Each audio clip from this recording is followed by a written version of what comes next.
it matters less what we do than how we feel while we're doing it. Hi, I'm Angel. Thanks for stopping by. I'm in the little smart car, you can probably tell, and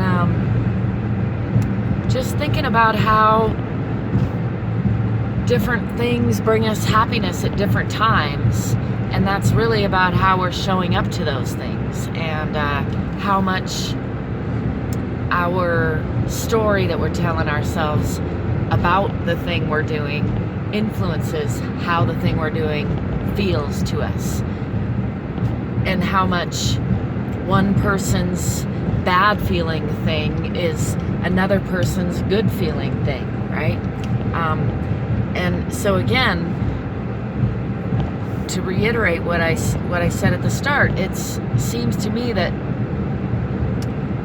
doing the same thing with a different feeling is different more than doing different things with the same feeling. So for example, if I'm feeling like everything is terrible, and then I'm doing the dishes and I'm feeling like everything sucks, my life is awful, and then I'm driving to work and I'm feeling like everything sucks and my life is awful, and I'm doing my work at work and feeling like my life sucks and everything is awful, and I'm driving home feeling the same way, like everything sucks and my life is awful, then probably all those things I'm doing aren't that significant. It's like the feeling that my life sucks and everything is awful that I probably could take a cue from. To me, feelings are navigational tools, and so, you know, if you're feeling like your life sucks and everything is awful, you might want to change something, either something in your life or the track that you're playing in your head.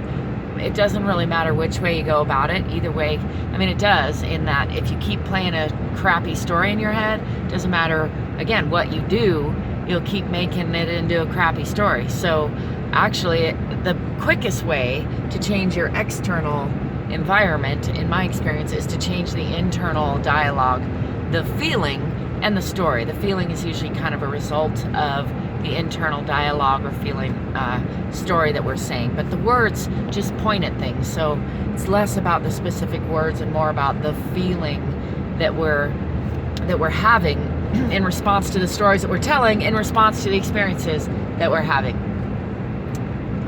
That was a lot of layers, and it is indeed, it's an illusionary thing, this ego, this false ego self that we spend a lot of time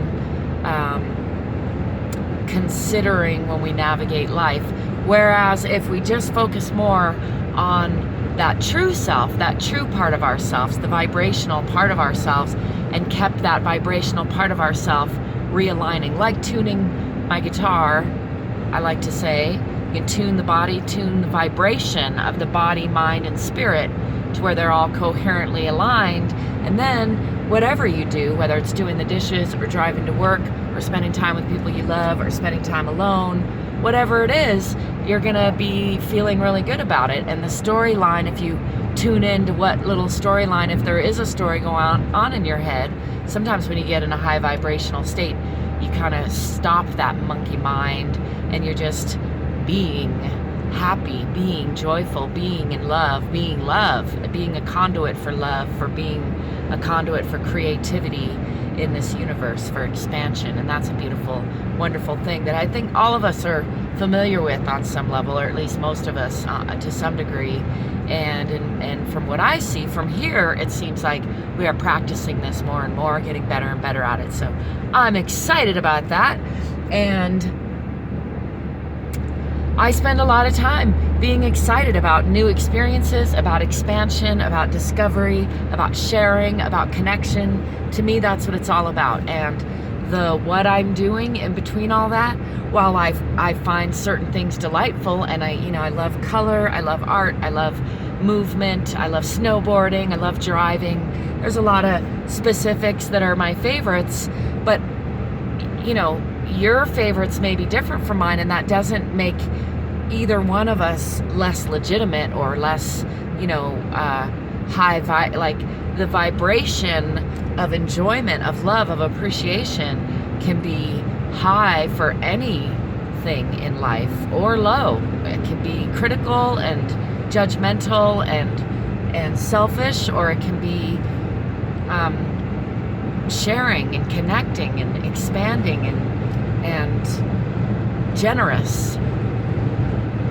So I urge you to always be choosing generous, always be choosing ease, always be choosing love, always be choosing joy and kindness and compassion.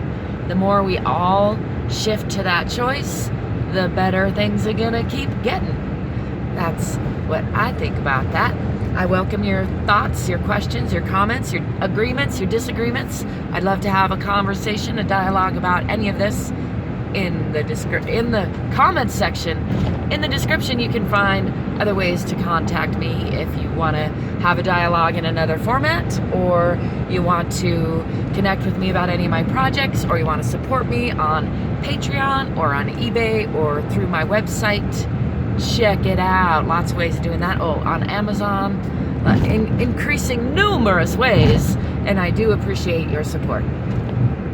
As always, I wish you love, lightheartedness, smooth rides, bumpy rides, grand adventures. We're in a bumpy part of the road now. Don't forget to play every day and drive forward.